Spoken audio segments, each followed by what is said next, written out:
Hi everyone, G'day. and welcome to Parkside Online.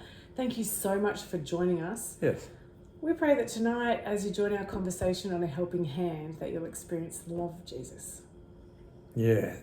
The other day, some friends gave us some board games, and our kids got into them, which they play on screens. They play a few different games, but they were really enjoying, I think, just feeling them in their hands. And there was one particular game, and you had all these shapes, and you had to drop them in and form all these patterns, and they really enjoyed it. And as we were playing, one of our daughters said, "Dad, can we do this and make it like a family tradition?" Yeah. And of course, as soon as she said tradition, I was thinking, well, we've got these limited slots together, and if we say yes to this every week, it means we are saying no to something else. And as I'm thinking that, I'm also thinking, but I want to say yes to memories with my kids. This is a way forward. And that word tradition sticks out. And I'm not sure if, as you're watching, you can remember any traditions from your childhood. I don't know if you have any traditions that you can remember.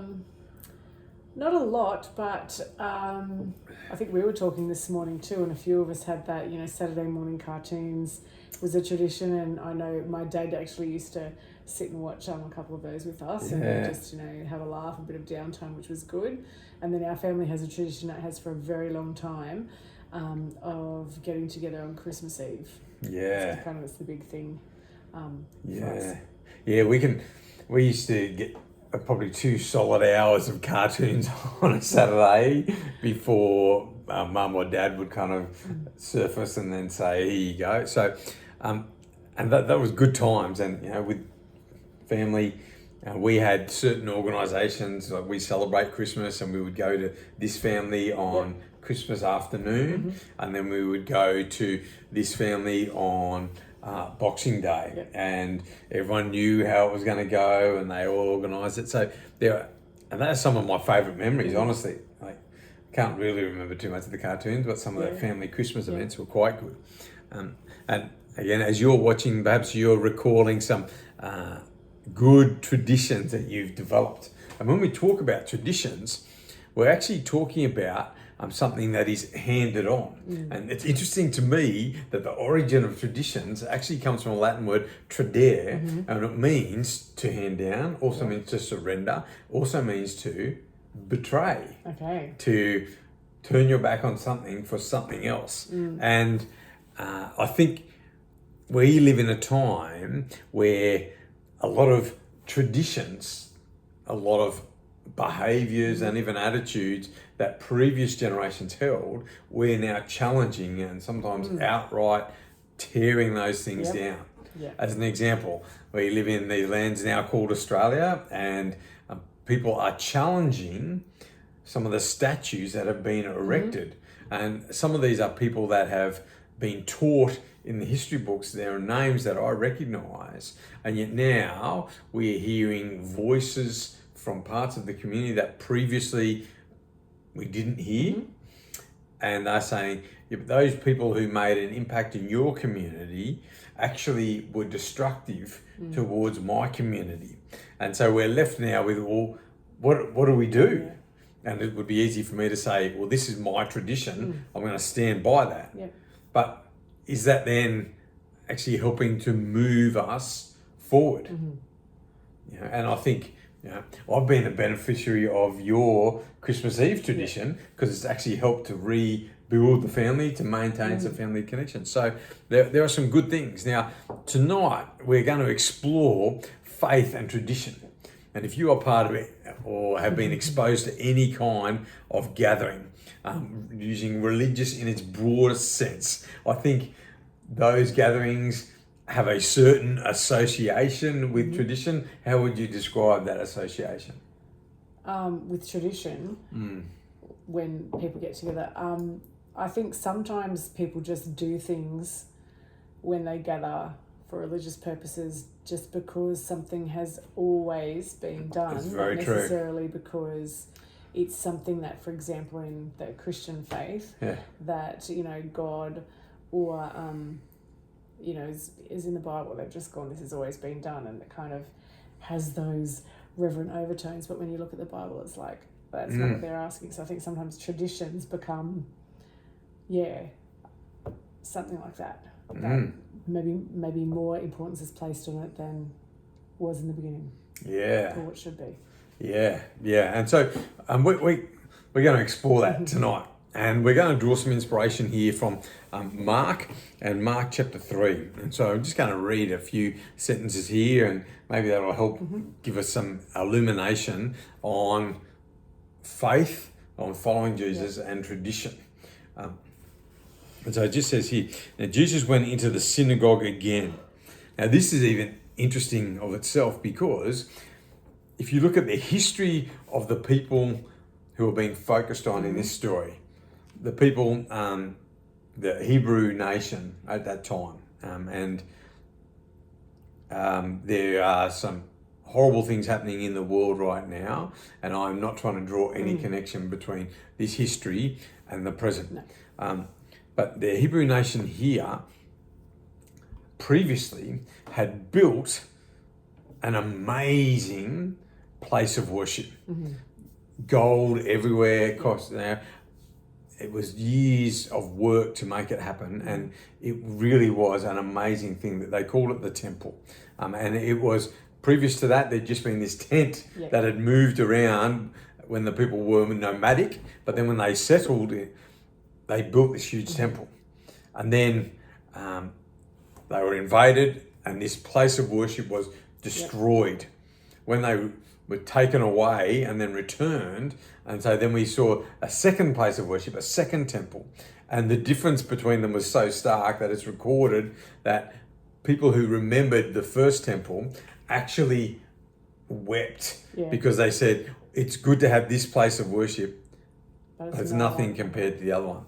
Now that second place of worship still stands, but what had happened was, instead of having only one place of worship now, they were starting to have these little gatherings in local communities. And so how things had been done was starting to change. Probably at a snail's pace, let's be honest, but there was a sign of change. And so Jesus turns up again to one of these gathering places, these local community places of worship. And noticed a man with a deformed hand, and some versions will say crippled. And since it was the Sabbath, Jesus' enemies watched him closely. If he healed the man's hand, they planned to accuse him of working on the Sabbath. Now, what's the big deal here? Right? What's your view on the Sabbath as we talk about it? Well, my view, but the big deal then... Nice distinction. Go on. Was that they believed that there should be no work whatsoever done on the Sabbath, like right down to, you know, just, I don't know, lifting something.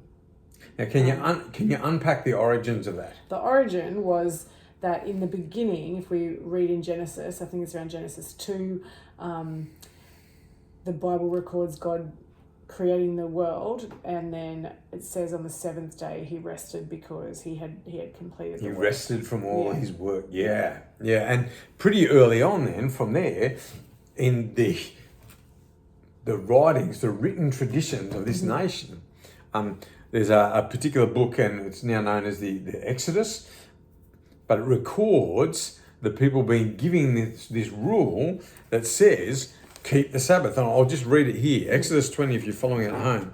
And it just says down here, Exodus 20, verse 8, remember to observe the Sabbath day by keeping it holy. Holy just means set apart, dedicated to a particular purpose. You have 6 days each week for your ordinary work, but the seventh is a Sabbath day of rest, dedicated to the Lord your God. On that day, no one in your household may do any work. This includes you, your sons and your daughters, your male and your female servants, your livestock. The Lord made the heavens and the earth and the sea and everything in it, but on the seventh day he rested. And that is why the Lord blessed the Sabbath day and set it apart as holy. So you've got this this day identified, and you've got conditions placed. Yep. And if you see that, you can then read through other books. Leviticus 23 talks about that same day. Deuteronomy chapter 5 kind of reiterates that same thing. And so these people are watching because in their tradition, what mattered was obeying the law. Yep. And in addition to that statement, that repeated statement, that they've made now rules that say, well, this is what counts as work. You can do this, you can't do this, you can do this, you can't do that. And so they're watching because they're saying, well, this guy is actually challenging our traditions. He's trying to bring about something new, something different. Now, what is that something? And they're saying, well, if he does this, we are going to lose. Yep. And you may ask yourself, well, what is this group of religious people going to lose? Maybe you want to talk about that with whoever you're watching this with, but what do you think they're going to lose? Their power and control. Because often, trying to get down to the nitty gritty and making rules around rules is just to keep people under their control, to oppress people, to give them, I guess, the power. They were at a time when they were people who were under oppression, and I guess to give them some kind of control in a place and time that felt like it was a bit out of control. That is what they did, but they kind of lost the whole meaning of dedicating something to God and living as God did by placing all of these rules around. And then did you read the bit at the end where they went, if he does this, then we're not going to like it? And we'll get there. We'll get there. Yeah. Because what's at stake here, when we talk about being right, what we're really often talking about is what gives me control. Yeah. I'm the one who gets to say what happens here, and we can use language like good and bad. You may have experienced it in some circles. People will talk about, oh, that's inappropriate. And really, that's just another way of saying that I don't think that's good. Yeah, because it is, I want. Yeah. And, sadly, people seeking power is something that cuts across all traditions, all ways of life. If you're playing along at home, you may recognize, that the temptation of power is a universal temptation. We're coming up to an election in our country, and it is amazing for me to listen to the first speeches that when a politician in this country gets elected, they often can make a speech that says, this is what I'm about, this is what I want to see happen. Yeah. And those first speeches are inspirational. People stand up and they say, I've come here to serve my community, I want to see a nation improved. And then as they mix in the halls of power, often when they leave, 4 years later, 8 years later, whenever that is, the echoes of that speech just cast a shadow, because even by their own standards, the lure of power has distracted them from where they're going. And, Jesus, if we're following Jesus, the path of faith, we're not immune from that. If you know the story that's told of Jesus going into the wilderness, he was presented with 3 temptations. The second of those temptations was a temptation for power. And the temptation was, you just worship me. You just give me preeminence and priority in your life, and I will give you everything that you see. All the kingdoms, all the temptation is with power. And that is in stark contrast to Jesus on the night before he died. He took up the most menial, the most repulsive job, that he chose, instead of feasting with his friends, to actually go round the table and with a bowl of water and a cloth, wipe the dust and the excrement from the road off his friends' feet. And he said, this is what it means to have power, to serve. And so we see that they are ancient stories, but they stand true today, that the lure of power can be so corrupting. And sometimes we can begin with the best of intentions. And we look at the lives of some of these leaders here, and they began with a passion for God, their God. And yet the lure of power and the ability to influence overtakes them. And that's exactly what is being challenged here. And Jesus, even in the pursuit of power, invites us to a different way. But then as we go on, and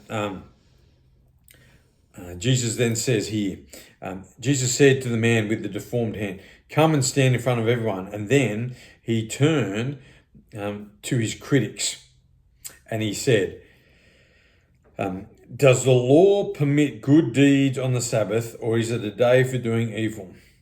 He's cutting right to the heart. Yep. He's saying, what do you say is good? Because we can have this book here, and it's not actually about what it says, but it's how we interpret it. This book has been used to justify war and acts of terror. This book has been used as a launch pad for people to go into the poorest nations of the world and serve. And yet the question that remains is, what do you say? That as we experience this, what do you say? And that is the question right here. And he says, is it a day to save a life or destroy it? And as you see people engaging with what is written in this book, I think that's a fair question. Are those people living lives that are saving life, giving someone a helping hand towards life? Or are they, with a grasping hand, taking life away from others? The rule keeping that we see here, I think, began as a helping hand. You work hard, you live in poverty, trust God that there is a day where you are more than just what you produce.